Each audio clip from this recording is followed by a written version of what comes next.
ناظرین، بھارتی فلمی صنعت کے سر کا تاج، عوام کے دلوں پر راج کرنے والے ہیروز کا پسندیدہ فنکار اور رومانٹک اداکاری کے شہنشاہ دلیپ کمار کے انتقال نے بالی ووڈ کی فضا کو سوگوار کر دیا ہے۔ ممبئی کے ہندوجا ہسپتال کے ڈاکٹروں اور دلیپ کمار کے ترجمان فیصل فاروقی نے آج صبح ٹویٹر پر مختصر پیغام کے ذریعے 98 سالہ دلیپ کمار المعروف ٹریجڈی کنگ کی موت کی تصدیق کی۔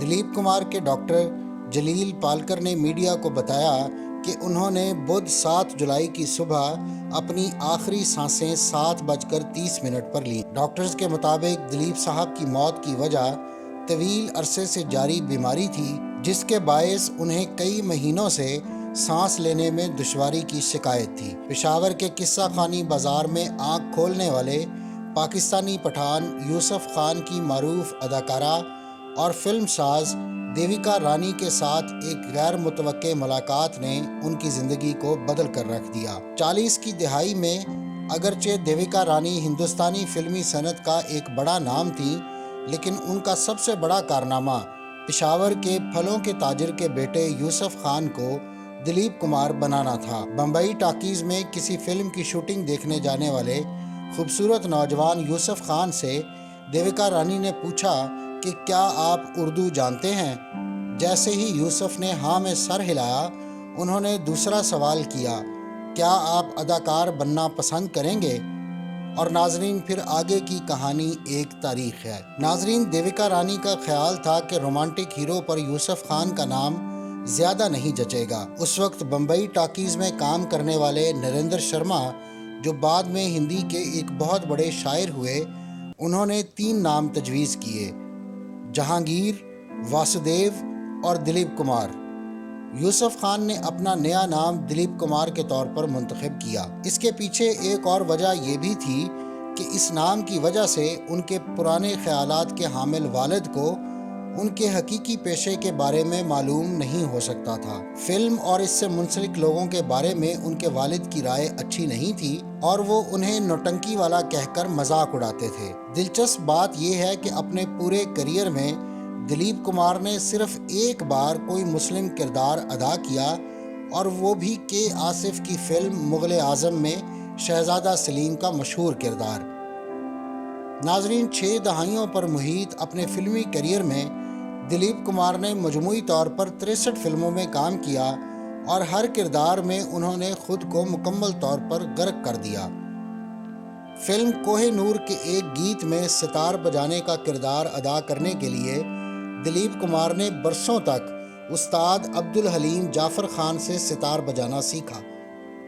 اسی طرح فلم نیا دور کی شوٹنگ کے لیے انہوں نے تانگا چلانے والوں سے تانگا چلانے کی باقاعدہ ٹریننگ لی۔ یہی وجہ تھی کہ معروف فلم ہدایت کار ستیہ جیت رے نے انہیں عظیم ترین میتھڈ ایکٹر کا خطاب دیا تھا۔ دلیپ کمار نے جس انداز اور تمکنت کے ساتھ فلم مغل اعظم میں شہزادے کا کردار ادا کیا، اتنا ہی انصاف انہوں نے گنگا جمنا میں ایک گنوار دیہاتی نوجوان کے کردار کو ادا کرنے میں کیا۔ دلیپ کمار نے 6 دہائیوں پر محیط اپنے فلمی کیریئر میں صرف 63 فلمیں کیں، لیکن انہوں نے انڈین سینما میں اداکاری کے فن کو ایک نئی تعریف اور ایک نئی معنویت دی، اور شائقین کو خاموشی کی زبان سے گفتگو کرنا سکھایا۔ دلیپ کمار کی ایک نظر وہ سب کچھ کہہ جاتی تھی جو کئی صفحات پر مشتمل مکالمے بھی ادا نہیں کر پائیں گے۔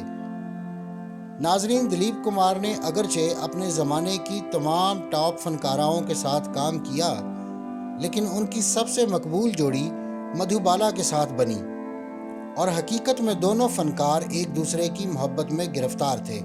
لیکن مغل اعظم کی طرح حقیقی زندگی میں بھی شہزادہ سلیم اور انارکلی اکٹھے نہ ہو سکے۔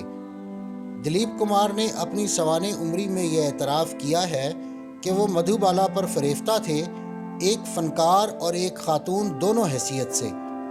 لیکن مدھو بالا کے سخت گیر والد عطا اللہ خان کی وجہ سے محبت کی یہ کہانی زیادہ دنوں تک نہیں چل سکی۔ جب بی آر چوپڑا کی فلم نیا دور سے مدھو بالا کو ان کے والد نے آؤٹ ڈور جا کر شوٹنگ کرنے سے منع کر دیا، اور بی آر چوپڑا نے مدھو بالا کو عدالت میں لا کھڑا کیا، تو دونوں فنکاروں کے درمیان دراڑ آ گئی، کیونکہ عدالت میں دلیپ کمار نے پروفیشنل فنکار ہونے کے ناطے فلم ساز بی آر چوپڑا کے حق میں گواہی دی۔ یوں مدھو بالا نے دلیپ کمار سے دوری اختیار کر لی۔ کچھ عرصے بعد دلیپ صاحب نے مدھو بالا کو جب شادی کی پیشکش کی تو اس پر مدھو بالا نے کہا کہ ہم شادی ضرور کریں گے، لیکن پہلے آپ میرے والد سے سوری کہیں گے، لیکن دلیپ کمار نے ایسا کرنے سے انکار کر دیا۔ یہاں تک کہ انہوں نے یہ بھی کہا کہ گھر میں ہی ان سے گلے مل لیجئے گا، لیکن دلیپ کمار اس پر بھی راضی نہیں ہوئے۔ فلم مغل اعظم کی شوٹنگ کے درمیان صورتحال اس حد تک پہنچ گئی تھی کہ دونوں کے مابین بات چیت بھی بالکل بند ہو گئی تھی، اور فلم کے کئی کلاسک رومانوی سین اس وقت فلم بند کیے گئے جب مدھو بالا اور دلیپ کمار آپس میں بات چیت بھی نہیں کر رہے تھے۔ دلیپ کمار کی سائرہ بانو سے شادی کے بعد جب مدھو بالا بہت بیمار تھیں تو انہوں نے دلیپ کمار کو پیغام بھیجا کہ وہ ان سے ملنا چاہتی ہیں۔ دلیپ کمار ملنے گئے تو مدھو بالا کی حالت دیکھ کر افسردہ ہو گئے۔